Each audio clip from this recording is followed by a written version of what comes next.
Welcome back to the Book in Minutes. We're digging into some really interesting source material today. Yeah, this stuff is fascinating. It's all about getting to financial independence, but Yeah. it takes a different angle than just, the usual numbers and charts. Exactly.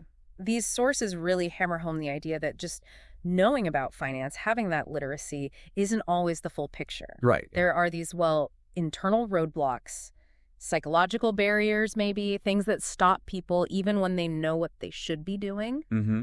So knowledge isn't enough. It's vital, definitely. But it seems like only part of the puzzle, according to this material. Okay, so that's our mission for this deep dive then. Let's pull out what these sources say are the real obstacles holding people back, the internal stuff, and, what maybe we can do about them. Sounds good. And the sources are pretty clear. They identify 5 big ones, 5 main internal hurdles. There's fear, cynicism, laziness, bad habits, and arrogance. Wow, okay, that list. It sounds less like finance and more like self-improvement almost. It really does, doesn't it? Yeah, it frames financial success as being tied up with really understanding yourself. Absolutely. So yeah, let's unpack these 5. We'll look at the ideas, the examples, the whole perspective from your sources on what these mean and maybe how to get past them. All right, let's dive in. The first one seems huge. Fear. Specifically, that fear of losing money. The material really focuses on this one. It does, and it makes a really crucial point, I think. It's not saying successful people don't feel fear about losing. Apparently, they do. Oh, okay. The big difference isn't whether you feel fear, it's how you deal with it, how you manage that feeling. And really your whole attitude towards, losing or failing. So it's not about not feeling it, it's the management strategy. How do the sources say people manage it then? Well, they sort of compare it to other phobias, like it can feel totally overwhelming for some people. Paralyzing, even. Yeah, I can see that. And for people who really, really hate risk, who worry a lot about losses, the advice in the sources is, surprisingly straightforward. It's start early. Start early. Yeah. Even if it's small amounts, right? Exact. I remember that crazy example in the sources. The $24 for Manhattan Island. If that had been invested, even at like 8%. Oh, yeah, the numbers were astronomical, weren't they? Yeah. Trillions by the 90s or something. Yeah, it just shows how time and compounding, they can kind of blunt the fear maybe. Because you start small, let time work for you. It's a great illustration. Minimal risk, but over a long, long time. Yeah. Huge results. But, okay, the sources are realistic too. They know not everyone can start super early. Right, what then?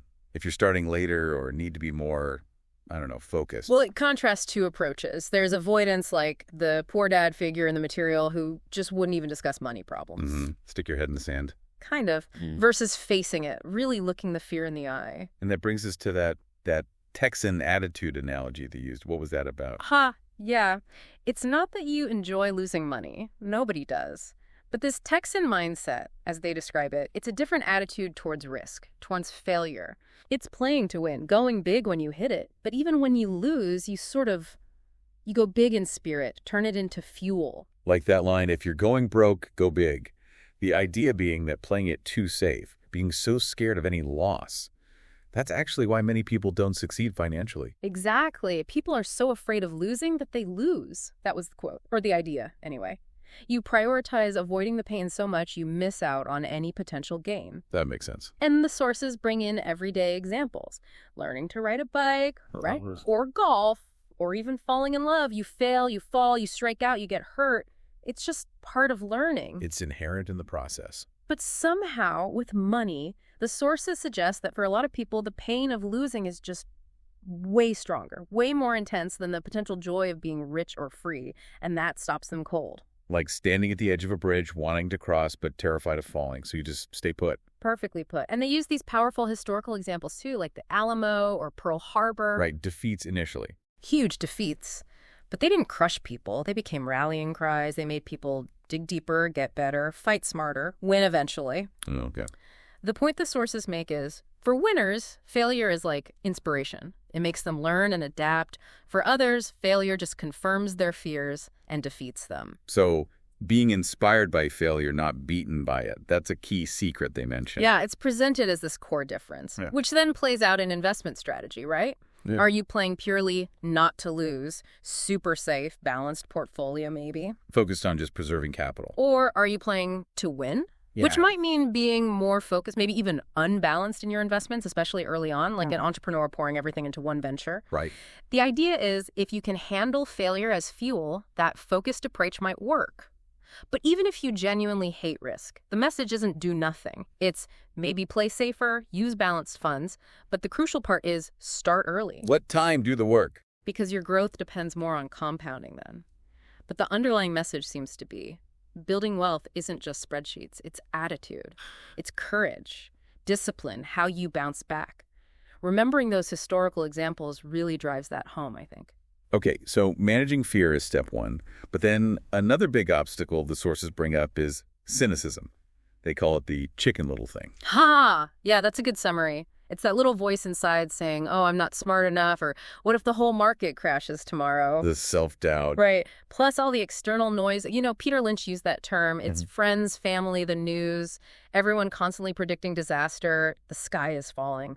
And that mix of inner doubt and outer noise, it can just freeze you, right? Stop you from doing anything. Totally. The sources have some powerful examples, like people building bomb shelters in the 50s instead of investing. And missing huge market growth. Exactly. Or the story about the friend pulling out of a great property deal because some neighbor who knew nothing about investing said it sounded risky. Oh, wow. Or that tax lien thing. People getting like 16% safely on tax. Yes. And their friends were telling them that was too risky while earning what, like 1% in a savings account? It sounds absurd when you lay it out like that. It does. But that's cynicism. That's doubt. The sources just say it flat out. Doubt is expensive. You end up paying a huge opportunity cost for feeling safe. And they draw this contrast.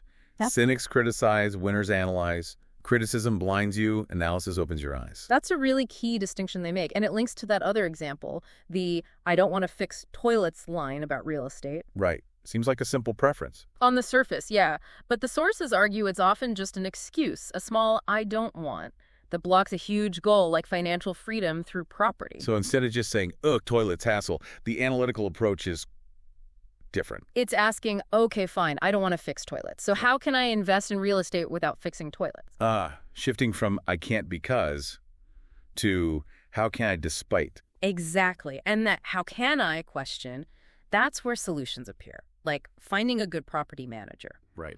The sources actually suggest these I don't wants can be clues. They force you to think smarter, find better systems, maybe delegate. They're not just blocks. They can unlock creativity. And that applies to stocks too, right? Yeah. People saying, I don't want to lose money, closes the door. Totally. Instead of analyzing, okay, how do I invest while managing risk, which leads you to things like diversification or maybe using stop-loss orders. What's a stop-loss order again? Oh, it's just a simple tool. You basically tell your broker if the stock drops to X price, sell it automatically. It limits your potential downside. It's a way to manage the fear of loss analytically. Got it. So analysis finds tools. Cynicism just stops you. Like avoiding oil stocks because gas prices might go up. Missing a boo. Yeah, letting those general chicken little worries dictate specific investment choices. The noise, basically, the internal I don't want, the external doubt. It just keeps people stuck. It lets the cynicism win. Pretty much. But then they share that amazing Colonel Sanders story, rejected like over 1,000 times. Incredible. But he didn't let the noise stop him. He kept going. The message is pretty clear. Sometimes you just got to ignore that inner chicken and, well, fry it. Take action anyway. Okay, so we've covered fear and cynicism, those mindset hurdles. The sources also hit on more behavioral stuff. Laziness is next, but they define it in a specific way. Laziness by staying busy. Yes, this is so important. It's not about lounging around. It's the opposite. It's people who are run off their feet work, kids, hobbies, volunteering, constantly doing stuff. Okay, how is that lazy? Because, the sources suggest, all that activity is often a way to avoid facing the really important, maybe uncomfortable things, like planning their financial future, or even dealing with health concerns. Using busyness as a distraction. Exactly, a shield. Deep down, they might know they're avoiding something big, but being busy feels productive, gives them an out. I can see that. So what's the fix? According to the sources, how do you combat that kind of laziness? Well, they propose something that sounds a bit provocative. A little greed. Agreed. That sounds bad. Right. But they quickly reframe it. It's not negative grasping greed. It's presented as a healthy desire for something better. Wanting more freedom, a better life, security. It's the positive drive. Okay. Healthy desire. That feels different. Yeah, they contrast it with the guilt lots of people are taught to feel about wanting more, about greed. And this desire, this positive wanting, connects to a really key mental shift. Which is? It's about ditching the phrase, I can't afford it. The sources call that like a mental shutdown button. Because it just stops you thinking. Exactly. It leads to feeling helpless, resigned. They say you should replace it with asking, how can I afford it? That question changes everything. It really does. It flips a switch in your brain. Suddenly you're looking for solutions, for possibilities, for ways to make it happen. It becomes a creative challenge. So it's like this internal tug of war. Yeah. Your spirit wants more, but your lazy mind defaults to, I can't. That's a good way to put it. One leads down a path of sadness, the other towards excitement, dreams, problem solving. Like the rich dad example again, like making his kids figure out how they could afford bikes or college. Exactly. The process of figuring out the how was the real lesson, wasn't it? And it was fueled by their desire for the thing. Right. So that desire, asking, what's in it for me, WIIFM they call it, that's positioned as the engine for everything, innovation, education, progress. Asking that question when you feel yourself avoiding something, that can apparently kickstart you out of that busy laziness. Okay, and right alongside laziness, there's the issue of bad habits. Yeah. The sources make a strong claim here. Our lives reflect our habits more than our education. It's a powerful point, isn't it? They use that Arnold Schwarzenegger example. He didn't just learn about weightlifting. He built the habit of going to the gym consistently. The habit produced the muscles. Makes sense. And financially, they zero in on one really critical habit. Yeah, the habit around how you handle your income, specifically who gets paid first. Right. Most people, the conventional habit is pay the bills, pay the credit cards, pay the government, and then, maybe if anything's left over, you save or invest for yourself. Which usually means nothing is left over. You pay yourself last or not at all. But the rich dad habit flips that entirely. Pay yourself first. Yes. Put money aside for your investments, your assets, before you pay many of your bills or even taxes. Okay, that sounds really risky. Like, aren't the bill collectors going to come knocking? They might, and that's exactly the point, according to the sources. It sounds counterintuitive, but the reason it works is because it creates pressure. Pressure. How is that good? Because by paying yourself first, you might leave yourself intentionally short for other obligations. That pressure from, say, creditors or the tax man, it forces you to get smarter. It makes you find ways to get the money. Exactly. It forces you to work out your mental money muscles, as they put it.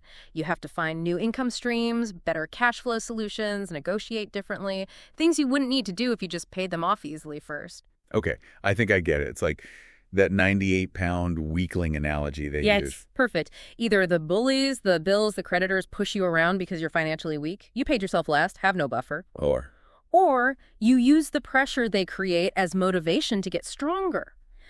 Paying yourself first creates that intentional pressure, that challenge, which forces you to become financially fitter mentally and fiscally. So you turn the fear of collectors into fuel for finding solutions. You use the pressure strategically. That's the idea. It's about building financial strength through facing, not avoiding, that pressure. Okay, that brings us to the fifth and final obstacle. Arrogance. Yeah, and the insight here is pretty direct. The sources say arrogance is often just a mask for ignorance. How so? Well, if you're arrogant about money or investing, you basically act like what you don't know isn't important. You close yourself off to learning. So you think you know it all, or enough, and you stop asking questions or seeking advice. Precisely. You lose the chance to learn or get help because you're too proud to admit you don't understand something. And how does that show up, according to the material? It could be bluffing your way through financial talks, pretending you get it when you don't. Or, maybe worse, being easily swayed by slick sales pitches because you're too arrogant to say, hold on, I need to check this out, or I need a second opinion from someone I trust. Instead of just admitting, I don't get this, can you explain? Or, let me find an expert on this. Right. The solution to ignorance is simple. Educate yourself or find someone who is an expert. Arrogance blocks that completely. By assuming you know enough or that the details don't matter, you basically walk into financial situations blindfolded, but insisting you can see perfectly. And that leads to costly mistakes. It's presented as almost a guaranteed way to lose money because you're operating without full information but refuse to acknowledge it. Wow. Okay, that was quite a deep dive. So the 5 big internal obstacles from your sources are fear, cynicism, that specific kind of laziness, staying busy, bad habits, especially paying yourself last, and arrogance, which is often ignorance in disguise. It really brings it home, doesn't it? Financial knowledge, literacy, that's the foundation. But actually building wealth seems to be equally, maybe even more, about mastering yourself, how you handle fear, doubt, inertia, habits, and your own ego. Yeah. That's what makes the difference. Yeah. So for you listening, you might have the financial know-how, you've done the learning, but the question these sources really push is, which of these 5 might be holding you back right now? Which one do you need to tackle internally?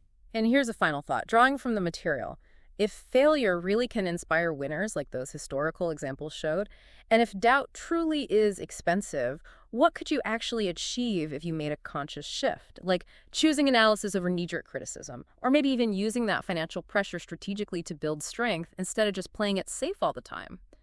What bold step might suddenly seem possible? Definitely something to chew on. Which one of those 5 really hit home for you today? Maybe exploring that as the next step on your path.